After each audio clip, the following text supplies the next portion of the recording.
ગરમા ગરમ. અમારે આજે સંજયભાઈના રેસ્ટોરન્ટ પર રજવાડું ગાર્ડન રેસ્ટોરન્ટમાં આજે એક સેલિબ્રિટી વ્યક્તિ આવેલા છે. એના માટે સ્પેશિયલ નાસ્તો બનાવું છું, ભૂંગળા બટાકા. બરાબર છે? અચ્છા. હા, તો તમને કહીશ કે અમને આ ટેસ્ટ કેવો લાગે. કારણ કે એમના મુખેથી જ આપણે સાંભળવું પડશે કે એમને કેવું લાગે છે. કારણ કે હું મારું બનાવેલું વખાણીશ તો પછી મજા નહીં આવે. અભી મજા આયેગા ના ભીડો.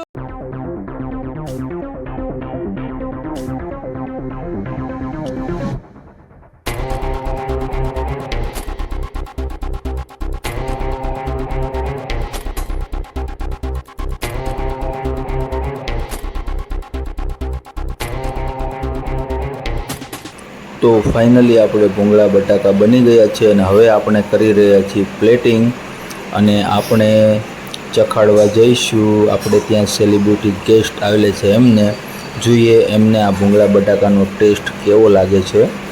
આમ તો હું સારા જ બનાવું છું, એવું નથી, પણ એ ચાખશે ત્યારે આપણને ખબર પડશે ને કે એમને ભાવ્યા કે નહીં.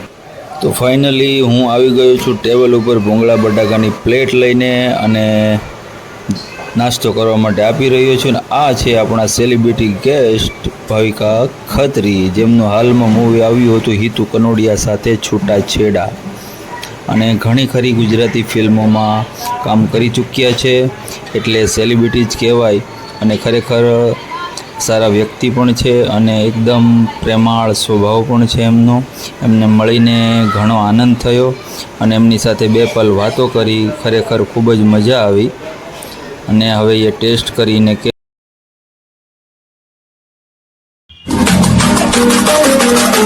મિત્રો થોડોક સમય કાઢી અને ભાવિકા મેડમ માટે મેં આજે ભૂંગળા બટાકા નાસ્તો બનાવ્યો છે અને આઈ થિંક એમને પસંદ પણ આવ્યો છે.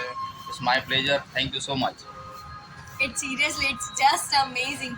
બહુ જ મસ્ત. એમણે જસ્ટ આવી રીતે બનાવી દીધું, બહુ જ મજા આવી. Taste wise just awesome. Thank you. અને આ છે આપણે સંજયભાઈ દરસરિયા, તમે જાણો જ છો સારી રીતે. એમનું આ રજવાડું ગાર્ડન રેસ્ટોરન્ટ છે. તો મારા હાથના તમારે ભૂંગળા બટાકા ખાવા હોય તો તમે નહીં મળશે, પણ એની ટાઈમ આ રેસ્ટોરન્ટમાં પણ આવા જ ટેસ્ટી મળે છે, તો તમે આવી શકો છો ગમે ત્યારે.